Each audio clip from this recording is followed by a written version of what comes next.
You want to support Roland Martin Unfiltered? Be sure to join our Bring the Funk fan club. Every dollar that you give to us supports our daily digital show. There's only one daily digital show out here that keeps it black and keep it real as Roland Martin Unfiltered. Support the Roland Martin Unfiltered daily digital show by going to RolandMartinUnfiltered.com.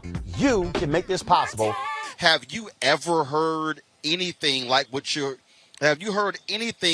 heard today, Bernarda, where the county attorney says you can't if you're not under the jurisdiction of the North Carolina bar, you can't come in, and then only releasing 20 seconds of the video. The actions out here have been just astounding. Roland, that first part is so shady. I have never heard that in my life, and I've been practicing law, for 16 years, and I was a prosecutor for 16 years. That's the first I ever heard of that. So let's be real, and this is the problem, that when you have police-involved killings of anyone, any type of person, African-American person, whatever other race, the reality is that there should be a separate division, a separate entity that should be investigating those police officers. The same thing goes with the prosecutor's office.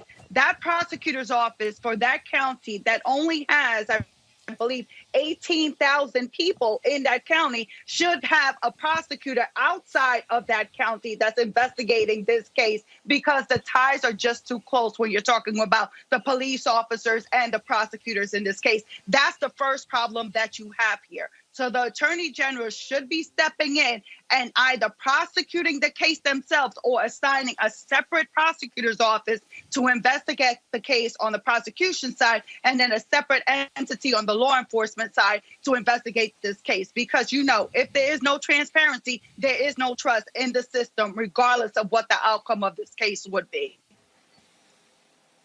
But in my conversation with Reverend Dr. William Barber, Bernarda, the AG just simply can't take it over.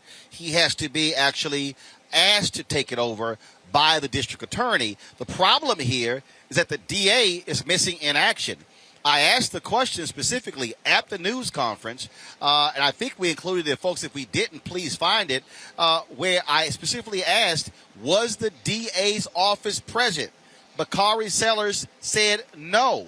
So how in the world can you have a situation where the sheriff's office, there are several officers who were involved in this shooting, and the sheriff's office is running the investigation and they are redacting video?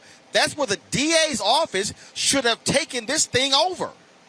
Absolutely, Roland. This is pure nonsense. And I thank God that you are out there at the very beginning and showing you this nonsense, showing us this nonsense so the people can actually see. That prosecutor for that county is elected. So for the citizens of that county, where's your prosecutor that you elected? Where's the person that you put on charge to be held accountable for any crimes that take place in your jurisdiction and your county? Where are you? This is a shame to all prosecutors. That person is making the prosecutor's office look bad. That person is the prime reason why there is no trust with prosecutors or with law enforcement. That is a shame right there.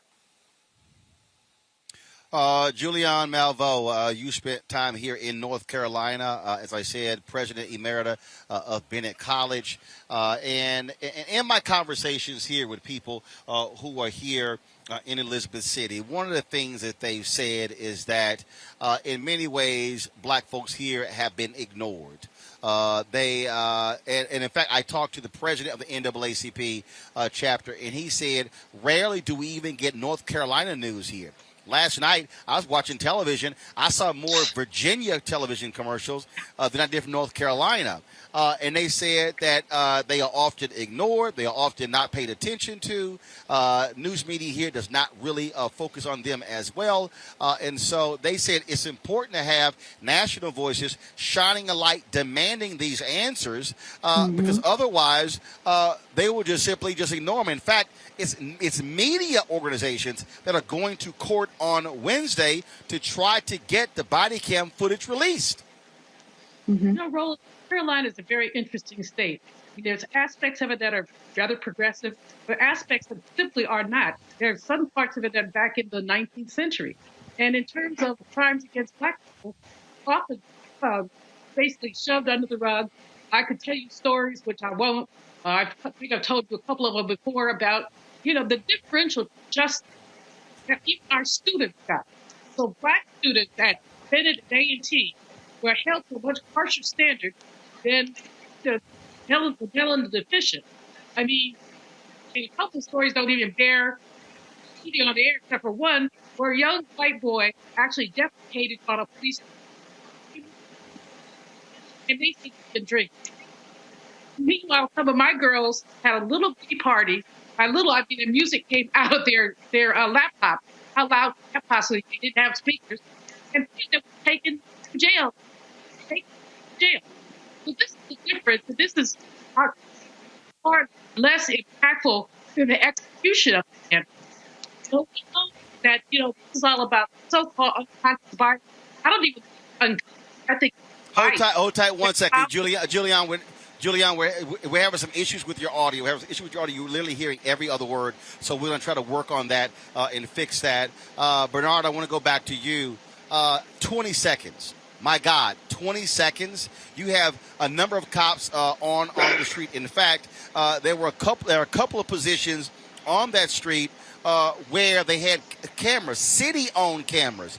The sheriff's department, which is the county, has taken possession of those videos. That's the city. This is such a shame, Roland. I mean, I'm getting so hot just sitting here, just listening to you, because this is so ridiculous of what's going on. It's a shame to the people of that county. It's a shame to the people of North Carolina. It's actually a shame and sad for us as a community to be watching how this so-called justice is playing out. Look, I don't know what happened to Mr. Andrew. I don't know. I don't know if the cops were justified. But the problem that I have with all of this is that there is no leadership, there is no transparency, and there's a whole bunch of shadiness that's going on. And that is not the way that the criminal justice system should work. That is not the way to get the trust of the community. That is not the way for the community to trust in you, the prosecutor, or to trust in you, the criminal justice system, or to trust in you in law enforcement. And that is the problem that I have. Where is the leadership? Where is the separation so there can be the appearance that there is no bias or that this investigation is not tainted? This is ridiculous. And let me just take it to another level, Roland, because in every state, there is the Victims' Rights Act. In North Carolina, there's the Victims' Rights Act. So for this man who died, his family, his son has the right to know what is going on at every crucial level of this investigation and the prosecution, if any. And that is not happening in this case. And it is a shame and it is disgusting for that city to have to show off that this is what they have to offer. It takes people like you, Roland Martin, and Ben Crump, and the other media outlets to go out there to bring that information back to us so we can know what's going on and for us to talk about it so the change that needs to happen, we can start working on it.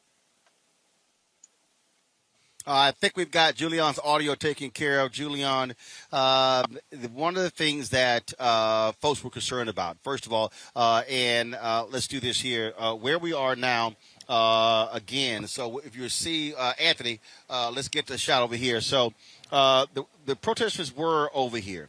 And supposedly counter-protesters in support of the police were supposed to be out here. They didn't show up. There was also some concern of people here about Antifa showing up. And one of the things that they wanted to make clear, the folks here, that they have been peaceful. They've been peacefully protesting here since the beginning, but they want to keep the pressure going. And that's really important. Julian, this is one of those moments, I dare say, that if you have what people call oftentimes a sleepy town, this is one of those things that can wake a city up, that can wake a town up, much like what happened in Ferguson with Michael Brown. Absolutely. I think that oftentimes people swallow the injustice because it's not so vivid. This is very vivid. This man was shot, I don't know how many times, and it doesn't seem like anybody else does either, but multiple shots, unnecessary, didn't have to do it. And you see the outpouring of support from the community. This is personal. When someone says shoplifting or, noise pollution or whatever, that's not personal. People say, okay, well, those are young people, whatever. But this is really personal for a whole lot of people. And in light of the Chauvin indictment, Chauvin guilty verdict. But then last week after Chauvin, then we get this Anthony Brown situation. We get the other situation with the young lady in Columbus, Ohio. This is like if Black people were a stone rock. This is like hitting the rock, hitting it and hitting it and hitting it. And, years ago, Richard Wright, the novelist of Native Son, said, it's not that I have been lynched, it's that I know about the lynching, which is a threat to me. I think that every Black man has someone been shaken. I think that every Black woman with sons has been shaken. And not even with sons, just by yourself has been shaken. And so, yes, this sleepy town can wake up. Can wake up if people keep it moving. And if the so-called law enforcement does not do the wrong thing. In Florida, they passed a law about defining what's a riot and what's a this and that. If the law enforcement people work with the protesters, this can be peaceful. All right, folks, back to our Roland Martin Unfiltered video in just one moment. It's time to be smart. When we control our institutions, we win. This is the most important news show on television of any racial background. Y'all put $2, $3, $4, $5, $10, $15, $20, $30 on this and keep this going. What you've done, Roland, since this crisis came out in full bloom. Anybody watching this, tell your friends. Go back and look at the last 2 weeks, especially of Roland Martin Unfiltered. I mean, hell, go back and look at the last 2 days. You've had sitting United States senators today, Klobuchar and Harris. Whatever you can bring to Roland Martin Unfiltered to support it, please do, because this information may literally save your life. Watch Roland Martin Unfiltered daily at 6 p.m. Eastern on YouTube, Facebook, or Periscope, or go to RolandMartinUnfiltered.com. Support the Roland Martin Unfiltered Daily Digital Show by going to RolandMartinUnfiltered.com. Our goal is to get 20,000 of our fans contributing $50 each for the whole year. You can make this possible. RolandMartinUnfiltered.com.